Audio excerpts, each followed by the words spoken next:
टीके बना करके दुनिया का सबसे बड़ा टीकाकरण अभियान किया। आपको कहीं पंक्ति में खड़े होने की जरूरत नहीं पड़ी होगी, कहीं लाइन नहीं लगानी पड़ी होगी, मोबाइल पे रजिस्ट्रेशन कराया होगा, फोन आया होगा, आप गए होंगे, आपको जो है 15 मिनट बिठाया होगा, बाहों में टीका लगाया होगा, बाहर आकर के बैठ करके चाय पिलाई होगी और बाहर निकले उससे पहले मोबाइल की घंटी बोली होगी टंग करती हुई और मोबाइल के अंदर मोदी जी फूट हंसतोड़ो फोटो के साथ सर्टिफिकेट आएगी। आयो कि नहीं आयो? 140 करोड़ लोगों। और केवल सीधा ऐसा नहीं था कि नेताओं को पहले टीका लेते, गरीबों को पहले टीका लगना चाहिए, देश के बुजुर्गों को पहले टीका लगना चाहिए, देश के डॉक्टरों को पहले टीका लगना चाहिए। और ये कांग्रेस पार्टी के लोग उस समय भी उपवास करते थे कि ये टीका तो मोदी का टीका है, ये टीका तो बीजेपी और आरएसएस का टीका है। आपे टीको लगा था, मंच में बैठा बुझी आपे सब जना सामने बैठा टीको लगाया, मोबाइल में फोटो चाटियो कि नहीं चाटियो? कांग्रेस में कोई आदमी को फोटो दे क्यों? क्योंकि बाद में छाने छाने रात अंधेरा अंधेरा टीको लगवा रहा था, कोई देख नहीं लेगा, क्योंकि हमारे नेता तो क्यों टीको तो बीजेपी टीको लगाता शर्म भी आती और मरण न डर तो लगाना भी पड़ता।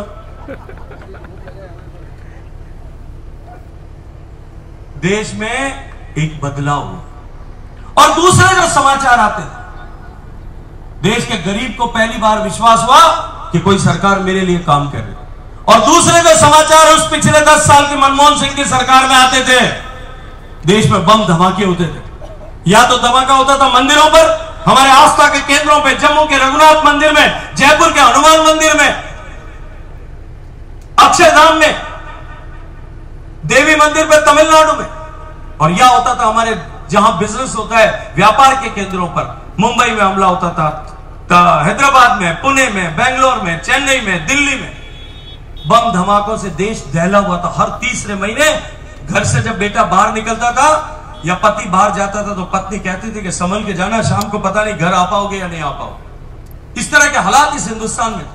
हमारे सैनिकों का सिर काट करके लेके जाते थे, लेकिन हम उनसे जवाब देते नहीं बनता।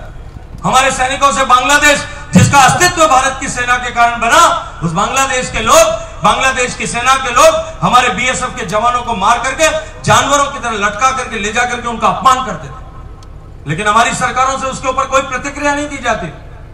देश कमजोर था और दुनिया भर के लोग उस कमजोरी को लेकर के हिंदुस्तान का उपहास उड़ाते थे। आर्थिक दृष्टिकोण से भारत के हालात खराब थे। हमारे पास क्या जो है क्रूड ऑयल खरीदने का, पेट्रोल डीजल खरीदने का पैसा नहीं किया था। उस सरकार ने कर्जा लिया, 1.5 लाख करोड़ रुपए के बॉन्ड इश्यू किए, जिस कर्जे को अभी हमने भर करके समाप्त किया। मित्रों, 10 साल में देश बदला।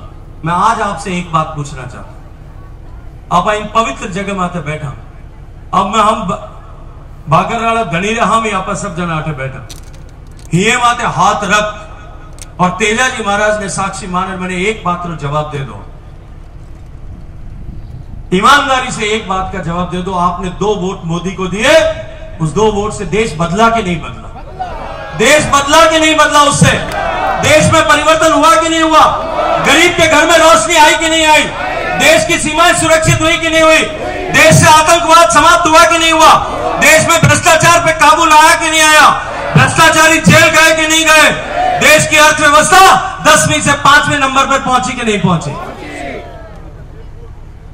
आप एक किसान हळदी मूठ में